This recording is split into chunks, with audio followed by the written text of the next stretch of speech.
សួស្តីបងប្អូនទាំងគ្នាថ្ងៃនេះយើងមកបញ្ចប់មេរៀនរបស់យើងដែលជារបៀបរៀនទិញទំនិញពី Alibaba ហើយដឹកជញ្ជូនតាមរយៈក្រុមហ៊ុន DOSB អញ្ចឹងនៅប្រហែលភាគមុននោះគឺយើងរៀនពីរបៀបបង្កើត account ដាក់អាស័យដ្ឋានរបៀបមើលទំនិញក៏ដូចជារបៀបបញ្ជាទិញអីផ្សេងៗអញ្ចឹងនេះជាវីដេអូភាគបញ្ចប់ដែលយើងនឹងមកតាមដានទំនិញបញ្ចប់ថាទំនិញយើងមកដល់ខ្មែរហើយយើងត្រូវធ្វើម៉េចទៀតអញ្ចឹងបន្ទាប់ពីទំនិញដែលយើងទិញរួចយើងចូលទៅតាមដាននៅក្នុងនេះអញ្ចឹងយើងចូលមើលផងទៅអាសាចូលមើលវាយើងចូលមកក្នុង My Alibaba នេះមក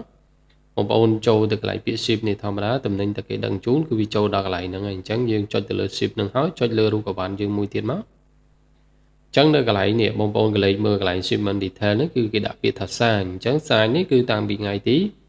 15 ខែ 5 2026អញ្ចឹងទំនិញហ្នឹងបានន័យថាដល់ឃ្លាំង DOSB នៅចិនតាំងថ្ងៃទី15 ខែ 5បន្ទាប់ពីយើងឃើញពាក្យសាញអញ្ចឹងហើយគឺយើងចូលទៅតាមដាននៅក្នុង DOSB នៅក្នុង DOSB នេះបងប្អូនចូលមកកន្លែងតាការដឹងជូននៅកន្លែងការដឹងជូននេះបងប្អូនឃើញ load លេខមានលេខ1 2កន្លោនៅកន្លែងនេះទំនិញនេះគឺផ្សេងគ្នាបាទទំនិញដែលរបស់ខ្ញុំទិញឲ្យមកដល់ខ្មែរគឺទំនិញមួយនេះដែលយើងនៅក្នុងមេរៀនរបស់យើងហ្នឹងគឺទំនិញមួយនេះសម្រាប់ការចង់ដឹងថាតើទំនិញមួយហ្នឹងវាមានលេខកូដប៉ុណ្ណាបងប្អូនអាចចុចទៅលើកន្លែងប្រអប់ផ្សាយហ្នឹងហើយបងប្អូនរកមើលពាក្យកន្លែង tracking number បងប្អូនអូសមកក្រោមតិចមកឬក៏គេដាក់ថា tracking no គឺនៅខាងក្រោមគេបំផុតនេះគឺមានលេខប៉ុណ្ណេះអញ្ចឹងយើងយកផ្ទៀងផ្ទាត់ទៅតើមានលេខប៉ុណ្ណឹងអត់នៅក្នុង DOSB របស់យើងគឺផ្ទុយ001គេអញ្ចឹងគឺលេខនេះអញ្ចឹងលេខហ្នឹងគឺវាត្រូវគ្នាបានន័យថាទំនិញមួយហ្នឹងគឺមកដល់ខ្មែរហើយសម្រាប់ការតាមដានជាទូទៅដោយសារតែទំនិញរបស់ខ្ញុំនេះគឺដល់ឃ្លាំងអញ្ចឹងគឺវាលោតនៅកន្លោនពាក្យថារងចាំបង់ប្រាក់តែបើសិនជាទំនិញរបស់យើងទៅតែចូលឃ្លាំងគឺវានឹងលោតទៅលើកន្លោនមួយនេះទេដោយទំនិញមួយនេះអញ្ចឹងណាអាហ្នឹងគឺវាលោតនៅប្រអប់មួយហ្នឹងរហូតដល់ទំនិញហ្នឹងមកដល់ខ្មែរបានវាលោតចូលដល់ប្រអប់រងចាំបង់ប្រាក់យើងចុចទៅលើនឹងមួយហើយយើងចុចទៅលើប្រអប់នឹងមួយទៀតមកបាទចុចកន្លែងហ្នឹងបានដែរម្ដុំហ្នឹងយើងចុចទៅគឺគេនឹង detail ឲ្យយើងចំណុចខាងលើនេះគឺកន្លែងសាខាតាពាំងថ្លឹងអានេះមានន័យថាជាសាខាដែលខ្ញុំបាន set បានភ្ជាប់ពីដំបូងនៅពេលដែលខ្ញុំបានបង្កើត account DOSB គឺខ្ញុំរើសនៅសាខាតាពាំងថ្លឹងហើយដាក់តាមផ្លូវគោកបន្តមកទៀតអានេះជាលេខបញ្ជាទិញរបស់ខាង DOSB ដែលគេចេញឲ្យយើងហើយលេខ tracking number SIN ដែលចេញពីខាងរោងចក្រគឺលេខមួយនេះបាទលេខកតុយ001នេះថ្ងៃដែលចូលដល់ឃ្លាំងនេះគឺថ្ងៃទី15 ខែ 5ឃើញត្រូវគ្នាជាមួយនឹងក្នុង Alibaba មិញណាអញ្ចឹងគឺវាត្រូវគ្នាបងប្អូនអូមកក្រោមបន្តិចមកកន្លែងនេះជាធម្មតាបើសិនទំនិញយើងអត់ទាន់មកដល់ខ្មែរតម្លៃដឹកជញ្ជូននៅកន្លែងនេះគឺអត់ទាន់បង្ហាញទេកន្លែងហ្នឹងណាតតែទំនិញនឹងមកដល់ខ្មែរបានបង្ហាញអញ្ចឹងដូចទំនិញអញ្ចឹងអស់ថ្លៃដឹក$1អញ្ចឹងយើងអូសចុះក្រោមទៀតមកជាទូទៅនៅកន្លែង tick នេះគឺនឹងបង្ហាញពីព័ត៌មានទំនិញឬក៏ប្រតិបត្តិការដឹកជញ្ជូននឹងឯងជាទូទៅបើសិនជាទំនិញរបស់យើងទើបតែចូលដល់ឃ្លាំងវា tick ខាងលើហើយកំពុងតែដឹកចេញមកខ្មែរគឺវាចេញត្រឹម2 tick នៅកន្លែង2ខាងលើនេះដល់តែទំនិញមកដល់ខ្មែរបានគេអាប់ដេតខាងក្រោមទៀតអញ្ចឹងដោយកន្លែងនេះគេដឹកមកដល់ខ្មែរនៅថ្ងៃទី29គឺគេអាប់ដេត tick មកខាងក្រោមរហូតមកដល់សាខារបស់យើងហ្នឹងហើយនៅចំណុចចុងក្រោយនេះលុះត្រាតែយើងបានបង់ប្រាក់រួចរាល់ទើបយើងវា tick ដល់កន្លែងហ្នឹងបងប្អូនមើលព័ត៌មានទាំងអស់ហ្នឹងរួចបងប្អូនអាចចុចពាក្យថាបង់ប្រាក់ឥឡូវនេះយើងចុចលើនឹងមួយទៅអញ្ចឹងកន្លែងនេះគឺគេមានជំរឿសឲ្យយើងចង់ pay ជាមួយនឹងកាបូបរបស់យើងក៏បានព្រោះចំនួនទឹកលុយដែលខ្ញុំមាននៅក្នុង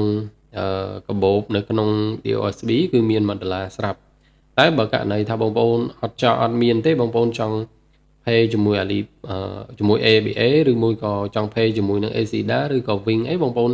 គ្រាន់តែចុចទៅលើហ្នឹងទៅគឺវា link ទៅកាន់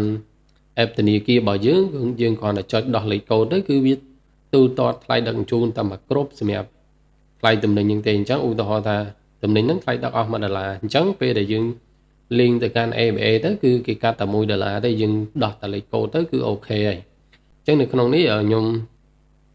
យកការទូទាត់ចេញពីកាបូបរបស់ខ្ញុំដោយសារថាក្នុងកាបូបរបស់ខ្ញុំមានចំនួនទឹកលុយ$1ល្មមអញ្ចឹងយើងចុចពាក្យបង់ប្រាក់ឥឡូវនេះហើយនេះគឺយើងដោះលេខកូដទៅបន្ទាប់ពីខ្ញុំដោះលេខកូដមកគឺវាបង្ហាញព័ត៌មានកន្លែងនេះអញ្ចឹងនៅខាងក្រោមនេះបងប្អូនមើលពាក្យថា បានបងប្រាក់នៅកន្លែងនេះបានន័យថាតំណែងហ្នឹងគឺខ្ញុំបានទូទាត់រួចហើយអញ្ចឹងយើងបែកទៅក្រោយមួយតំណែងនេះគឺដល់ឃ្លាំងហើយនេះបាទគឺបងប្អូនអូស scroll មកចប់មកគឺបងប្អូនឃើញនៅកន្លែងដាក់ថា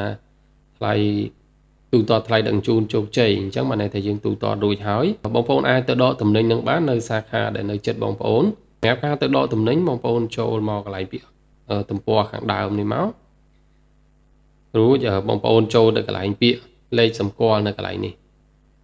បងប្អូនចូលមកកន្លែងហ្នឹងមកគឺមាន